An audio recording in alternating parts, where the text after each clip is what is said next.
Coming up in this evening's news, Indecom will commence the use of body-worn cameras on selected investigators starting June 15. Family of George Floyd and civil rights activists, politicians and celebrities attended a memorial marking his death earlier today. Still tonight, positive cases of COVID-19 remain at 591 and 7 more persons have recovered from the virus in the last 24 hours, taking the total of recovered patients to 368. And Minister of Transport and Mining announces that a JUTC bus will be converted to a mobile supermarket to serve the elderly and disabled persons as part of the government's response to the COVID-19 pandemic.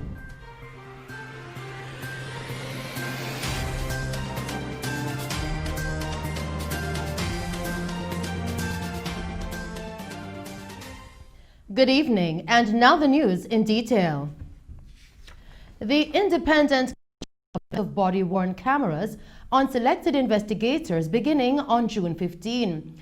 A release from Indecom states that the investigators will be outfitted with the cameras in the execution of official investigative duties when attending incident scenes, interviewing concerned officers, attending police stations to gather documents, and when taking accounts from eyewitnesses. Indecom outlined that members of the investigative teams for the Eastern Kingston and St. Andrew, St. Thomas and Portland and Southeastern St. Catherine, St. Mary, East St. Anne regions are to be deployed with the cameras for a 2-month trial period. The cameras are to be visible and persons will be informed that the devices are being utilized.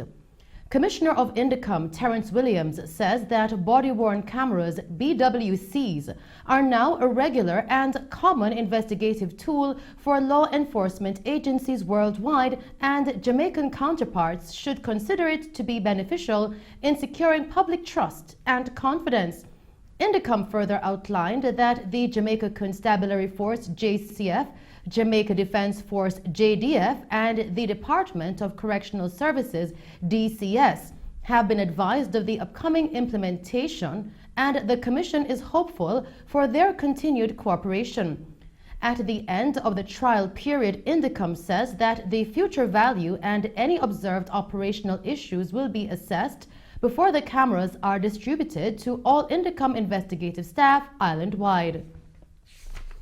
Still making news tonight, the family of George Floyd and many other persons, including celebrities, civil rights activists, and politicians, gathered in Minneapolis for a memorial marking his death earlier today. As protesters continue to rally across the United States and other parts of the world following his killing. Today's memorial marks the first service that will be held over a period of 6 days in the 3 communities where Mr. Floyd was born, grew up, and died. Reverend Al Sharpton, in the delivery of the eulogy, said, "George Floyd's story has been the story of the black community dating back to 401 years because, quote, the reason we could never be who we wanted and dreamed to be